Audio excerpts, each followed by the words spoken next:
नमस्कार दोस्तों, राजस्थान की एक सीट अंताबारा मांगरोल पर अब चुनाव प्रचार का शोर थम गया है और इस शोर को थमने के साथ ही उम्मीदवार अब जनसंपर्क के जरिए अपने लिए वोट जुटाएंगे। लेकिन इस चुनाव ने बहुत सारे चेहरे दिखाए हैं, बहुत सारे रंग दिखाए हैं और असली रंग उस दिन दिखेगा जब रिजल्ट आएगा और वहां से एक बवंडर उठेगा। बवंडर उठना है जीत का, एक वह जीत का कि कौन उम्मीदवार चुनाव जीतकर विधानसभा पहुंचता है, वह बवंडर बनता है। क्या वे कांग्रेस के प्रमोद जैन भाया होंगे, वे भाजपा के मोरपाल सुमन होंगे, या निर्दलीय नरेश मीणा जीतकर बवंडर बनकर सीधे विधानसभा पहुंचेंगे। दूसरा बवंडर वहां से उठेगा जो उम्मीदवार हार जाएंगे, या वे कांग्रेस में से उठेगा हार का बवंडर, या भाजपा से उठेगा, या नरेश मीणा के समर्थकों के बीच एक नई जंग होगी। हार के बाद में किस उम्मीदवार की हार होगी, वहां से भी बवंडर उठेगा और यह बवंडर राजनीतिक रूप से राजस्थान को प्रभावित करेगा। ये तय मान के चलिए। कांग्रेस में भी आरोप प्रत्यारोप की राजनीति होगी, भाजपा में भी आरोप प्रत्यारोप की राजनीति होगी, तो नरेश मीणा समर्थकों के बीच भी और विरोधियों के बीच भी आरोप प्रत्यारोप की राजनीति शुरू होगी। क्योंकि चुनाव कोई भी होता है, कोई भी जीतता है, तो वहां जीत के साथ सारे आरोप, सारी जो घटनाएं होती है, सारी बातें खत्म हो जाती। लेकिन जहां हार होती है वहां आरोप प्रत्यारोप होते हैं, एक दूसरे पर निशाने साधे जाते हैं। किसने हराया, किसने जिताया, किसने वोट डलवाए, किसने नहीं डलवाए, ये तमाम बातें निकल कर तब आती है जब रिजल्ट सामने आ जाता है। ऐसे में 14 नवंबर के बाद में अंता से दो बवंडर, एक जीत का जो उम्मीदवार जाएगा जीतकर, उसके साथ एक बवंडर उठेगा। दूसरा हार के साथ जो उम्मीदवार होंगे उनके समर्थक विरोधियों के बीच बवंडर उठेगा। यह तय मानकर चलिए। लेकिन अंता 12 का यह जो चुनाव हो रहा है, एक सीट का उपचुनाव, वह काफी अलग ढंग से हो रहा है। और अब जब प्रचार थम गया है, जब ताकत की बात करें तो ताकत दिखाने में किसी भी उम्मीदवार ने कमी नहीं छोड़ी है। उधर प्रमोद जैन भाया ने नामांकन से लेकर अब तक लगातार ताकत दिखाई। पहले कहा जाता था कि प्रमोद जैन भैया को लेकर बहुत नाराजगी, गांव में लोग घुसने नहीं दे रहे, लेकिन प्रमोद जैन ना सिर्फ गांव में घुसे बल्कि भीड़ जुटाकर गांव में उन्होंने दिखाया कि उनका असर ऐसे खत्म होने वाला नहीं है। भाजपा शुरू से बड़ी कमजोर सी नजर आ रही थी जब मोरपाल सुमन को टिकट दिया था। ना पार्टी सक्रियता, ना नेता सक्रिय थे, ना समर्थक सक्रिय थे, ना भाजपा नजर आ रही थी। लेकिन अचानक पूर्व मुख्यमंत्री वसुंधरा राजे की एंट्री इस चुनाव में होती है और भाजपा जो बड़ी कमजोर नजर आ रही थी अचानक मुख्य मुकाबले में नजर आने लगती है। और भाजपा के लिए यह चुनाव कितना इंपॉर्टेंट हो सकता है, आप सोचकर देखिए कि 72 घंटे के अंदर वसुंधरा राजे, पूर्व मुख्यमंत्री और वर्तमान मुख्यमंत्री भजनलाल शर्मा को 2 बार रोड शो करना पड़ा। यानी कि भाजपा उम्मीदवार की असल कहानी इसमें से निकल कर आती है कि खुद उम्मीदवार का चयन तो हो गया, लेकिन उम्मीदवार खुद चुनाव नहीं उठा पा रहे थे। ऐसे में पूर्व मुख्यमंत्री और वर्तमान मुख्यमंत्री सहित भाजपा के तमाम नेताओं को यहां डेरा 2 बार डालना पड़ा और 72 घंटे में 2 बार रोड शो करने पड़े। तो इस समझ सकते हैं कि इस चुनाव के लिए भाजपा किस तरह से एक एक वोट को जुटाने के लिए प्रयासरत है। उधर कांग्रेस की ओर से पूर्व मुख्यमंत्री अशोक गहलोत सहित तमाम नेता, खासतौर पर प्रदेश कांग्रेस के अध्यक्ष गोविंद सिंह डोटासरा, नेता प्रतिपक्ष टीकाराम जूली और चुनाव प्रभारी अशोक चांदा ने जिस तरह से एक एक वोट के लिए एक एक गांव ढाणी में जाकर लोगों से संपर्क किया है, वैसे यह बात बहुत महत्वपूर्ण बनाती है कांग्रेस के लिए कि कांग्रेस किस तरह से इस सीट को वापस पाने के लिए पूरी तरह से प्रयासरत है। और तीसरे उम्मीदवार नरेश मीणा निर्दलीय के तौर पर चुनाव लड़ रहे हैं। नरेश मीणा ने भी नेताओं का जमावड़ा एक दिन अपने यहां जुटाया। हनुमान बेनीवाल आए, संजय सिंह आए, अतुल प्रधान आए और भीड़ आई। भीड़ का जो आकलन है, तो भीड़ के आकलन से आप इस चुनाव का अगर आकलन करना चाहें, हार जीत का आकलन करना चाहें, तो आप कंफ्यूज हो जाएंगे। क्योंकि भाजपा के 2 रोड शो हुए, दोनों रोड शो में भीड़ उमड़ी है। कांग्रेस की नामांकन रैली में भीड़ उमड़ी है, कांग्रेस के रोड शो में भीड़ उमड़ी है, नरेश मीणा के साथ भीड़ है, नरेश मीणा की सभा में भीड़ है। यानी कि भीड़ से आप आकलन नहीं लगा सकते कि आखिरकार ये जो भीड़ है वह कहां से आ रही है, किसके लिए आ रही है, क्यों आ रही है, दिखती किस उम्मीदवार के साथ है, वोट किस उम्मीदवार को साथ देगी।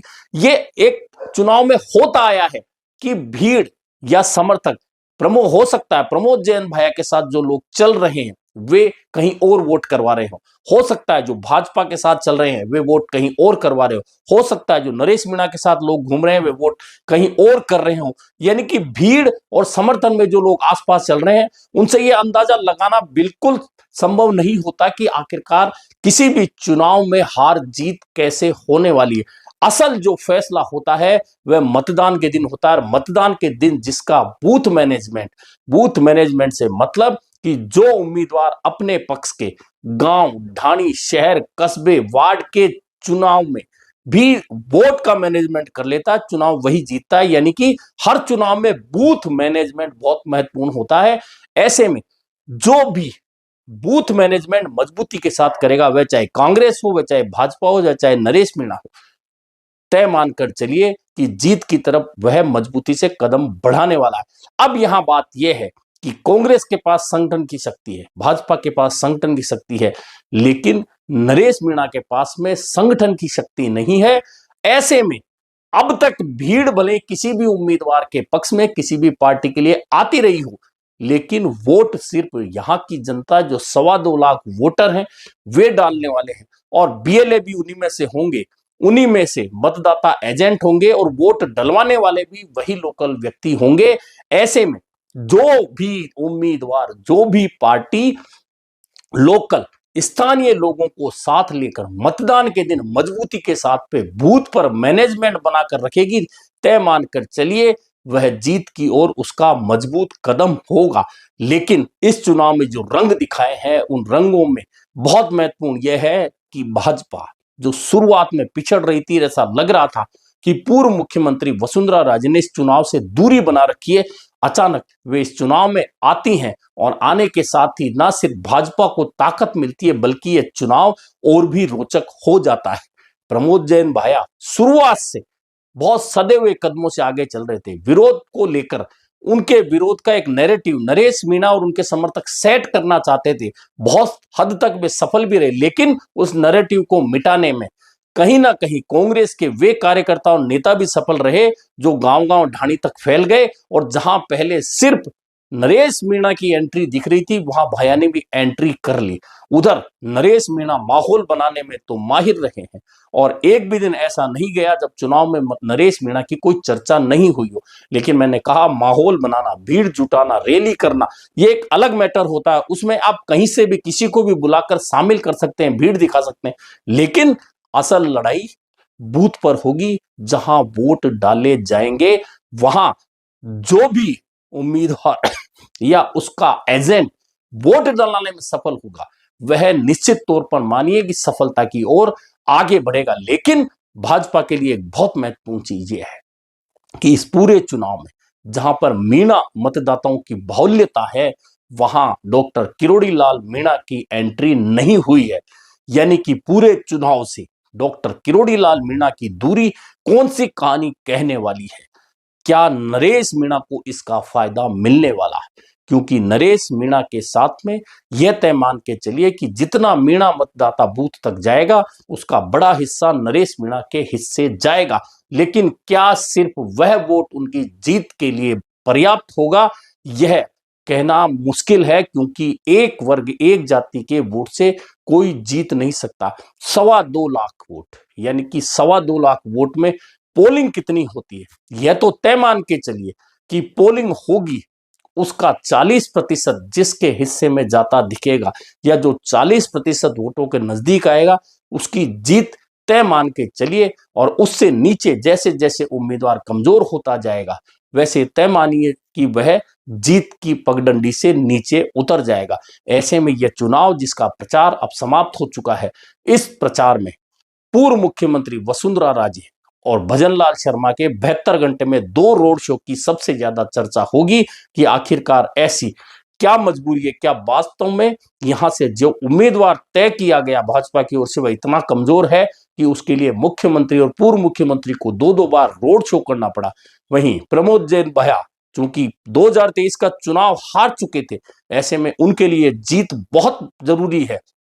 ऐसे में कांग्रेस ने भी तमाम नेताओं को नामांकन रैली से लेकर आखिरी प्रचार के दिन जब रोड शो में खुद प्रदेश कांग्रेस अध्यक्ष गोविंद सिंह डोटासरा, नेता प्रतिपक्ष टीकाराम जूली, पूर्व मुख्यमंत्री अशोक गहलोत, पूर्व मंत्री शांति धारीवाल सहित तमाम नेता उतरे और माहौल को कहीं ना कहीं अपने पक्ष में दिखाने का प्रयास किया, क्योंकि एक दिन पहले ही नरेश मीणा ने भीड़ दिखाई है।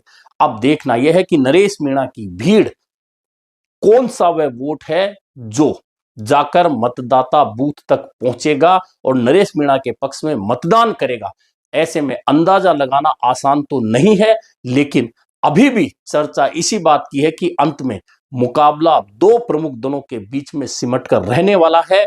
उस मुकाबले में नरेश मीणा किसके वोट काटेगा, किस पार्टी को ज्यादा नुकसान करेगा, यह देखना बहुत महत्वपूर्ण है। और नरेश मीणा की तरफ मुड़ने वाला वह वोट कौन सा है जो एक उम्मीदवार की जीत और दूसरी पार्टी की हार को पुख्ता करने वाला है, यह 14 नवंबर को पता चलेगा जैसे ही यह परिणाम आएगा। क्योंकि अब बूथवार परिणाम आपको पता लग जाता है। जैसे ही बूथवार परिणाम आएगा, गांव के हिसाब से परिणाम आएगा, तो यह पता लग जाएगा कि आखिरकार किसने किसके वोटों में सेंध मारी और किसने अपने वोट पक्ष में लाकर जीत पक्की की। ऐसे में यह चुनाव बहुत महत्वपूर्ण हो रहा है और तय मान के चलिए, जैसा मैंने शुरू में कहा कि इस चुनाव परिणाम के बाद में दोनों राजनीतिक दलों सहित निर्दलीय के खेमे में भी बवंडर उठेगा और वह बवंडर हाड़ौती की राजनीति में और दोनों प्रमुख दलों की राजनीति में बहुत बड़े बदलाव की ओर संकेत देगा। ऐसे में इंतजार कीजिए। आज चुनाव प्रचार समाप्त हुआ है, 2 दिन बाद मतदान है और फिर 14 नवंबर को तस्वीर साफ होगी कि आखिरकार किसकी मेहनत रंग लाई है। अभी के लिए इतना ही, फिर मिलेंगे नए मुद्दे पर चर्चा के साथ।